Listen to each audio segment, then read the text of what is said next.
শীতের আগমনী বার্তায় ধীরে ধীরে বাজারে বাড়ছে শাকসবজির সরবরাহ, আর সেই সাথে কিছুটা স্বস্তি ফিরেছে দামেও।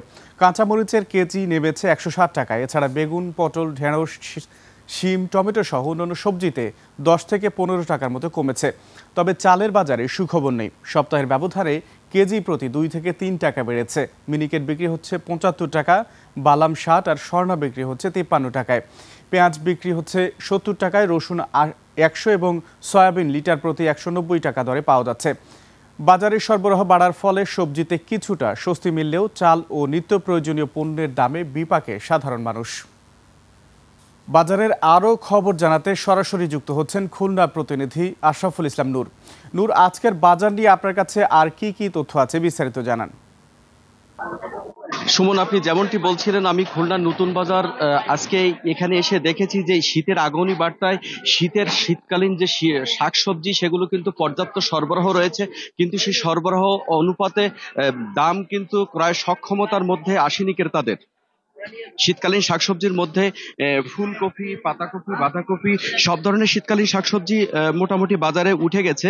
বাজারে আজকে বাজার দর অনুযায়ী বেগুন 60 টাকা, ফুলকপি 80 টাকা, পাতাকপি 50 টাকা, সিম, মূলা 30 থেকে 40 টাকা, শালগম 80 টাকা, কাঁচামরিচ একটু দাম কমে কিন্তু 80 টাকা কেজি দরে বিক্রি হচ্ছে। কাঁচকলা প্রতি হালি 20 টাকা, খিরাই 70 থেকে 80 টাকা, ঝিঙা 50 টাকা, কচুরমুখী 40 টাকা। আলুর দাম কিন্তু কিছুটা বেড়ে 25 টাকা কেজি দরে বিক্রি হচ্ছে।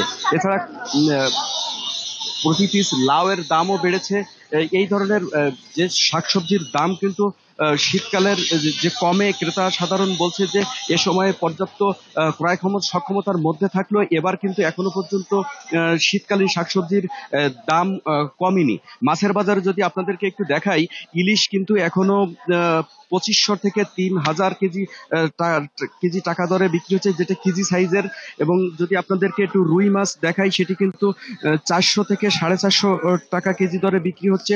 চাষের শিং 450 টাকা, কই মাছ 230 টাকা, চাষের যে পাঙাশ সেটি 200 টাকা, এবং পার্শে মাছ, নদীর মাছ সেটি 650 থেকে 800 টাকা কেজি দরে বিক্রি হচ্ছে। মাঝারি সাইজের ভেটকি 700 থেকে 800 টাকা। এইভাবে গরুর মাংসের বাজারে খোঁজ নিয়ে জানতে পেরেছি যে 700 টাকা, খাসির মাংস 1100 টাকা, দেশি মুরগি 400 টাকা। এভাবে ক্রেতা বিক্রেতাদের সাথে কথা বলে যেটি জানতে পেরেছি যে দীর্ঘদিন খুলনার বাজারগুলিতে বাজার মনিটরিং ব্যবস্থা সক্রিয় না থাকার কারণে অস্থিতিশীল বাজার ব্যবস্থা। ক্রেতা বিক্রেতা উভয়ের মধ্যে প্রায় বাদশা বাড়ছে। আজকের বাজার দর হিসাব করে, বাজেট হিসাব করে যদি আগামীকাল বাজারে আসে, ক্রেতা কিন্তু সেই বাজেটে তার চাহিদা অনুযায়ী বাজার করতে পারছে না। বিক্রেতারা বলছে তাদের বেশি দামে ক্রয়ের কারণে তাদের লভ্যাংশ রেখে বিক্রি করতে হচ্ছে, এজন্য তাদেরও পক্ষেও দরদাম কমানো সম্ভব হচ্ছে না। সুমন, এই ছিল খুলনা নতুন বাজার থেকে আজকের বাজার দর।